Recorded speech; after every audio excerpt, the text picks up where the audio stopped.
एकादशी का कभी व्रत नहीं छोड़ा। एक बार की घटना हुई कि एकादशी का व्रत रखा हुआ था, द्वादशी 12 बजे समाप्त हो रही थी, पारणा द्वादशी में करने वाले थे कि संत दुर्वासा का आगमन हो जाता है। और संत दुर्वासा जैसे ही आए, याद रखो जब घर में कोई ब्राह्मण या संत आ जाए, स्वयं आप भोजन पाओ मत पाओ, लेकिन उसके सत्कार में उसके लिए व्यवस्था जरूर करो। तो संत आते हुए देखे, मंडली सहित निवेदन किया, महाराज प्रसादी पालो।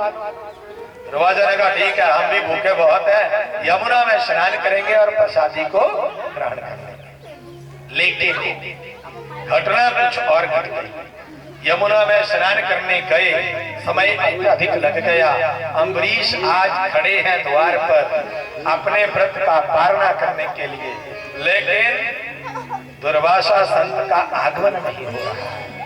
अपने पुरोहित को पूछा, पंडित जी क्या करना चाहिए? महाराज वैसे तो एकादशी के व्रत को 7 चने चबा करके व्रत खोला जाता है, 7 चने चबाकर व्रत खोलना चाहिए, परंतु अगर ऐसी अवस्था आ जाए, आपने संत को निमंत्रण दे दिया और व्रत का पारणा भी जरूरी है, तो आप तुलसी दल और जल, गंगा जल और तुलसी दल को मिला करके ले लो तो व्रत पारणा हो जाता है। अम्बरीश ने व्रत का पारणा उसी प्रकार किया और व्रत का पारणा करने के तुरंत बाद कुछ ही क्षणों में संत अपनी मंडली सहित आ गए।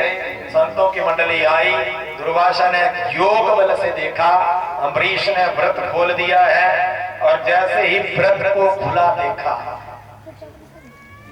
क्रोधित हुए, जटा उखाड़ी, कृत्य नाम की अग्नि पैदा की और वह अग्नि अम्बरीश को जलाने के लिए उद्रित हुई। लेकिन अम्बरीश तो परम भक्त है भगवान नारायण के, उनके साथ तो सदा ईश्वर की शक्ति रहती है।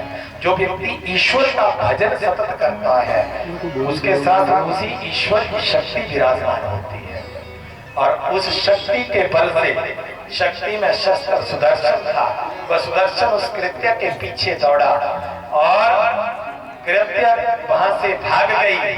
दुर्वासा संत घबराए, दुर्वासा आगे आगे दौड़ते हैं, सुदर्शन पीछे पीछे चलता है। ब्रह्मा विष्णु इंद्र भगवान नारायण के पास भी जाकर के जब निवेदन करते हैं, उन्होंने कहा महाराज सुदर्शन को मैं नहीं रोक सकता, क्रोधित आप हमारे शिष्य पर हुए, ये वहीं पर निराकरण होगा, आप जाओ, अहम भक्त पराधीन, मैं भक्तों के अधीन हूं, मैं विवश हूं, भक्त जैसा बोलता है वैसा मुझे करना पड़ता है।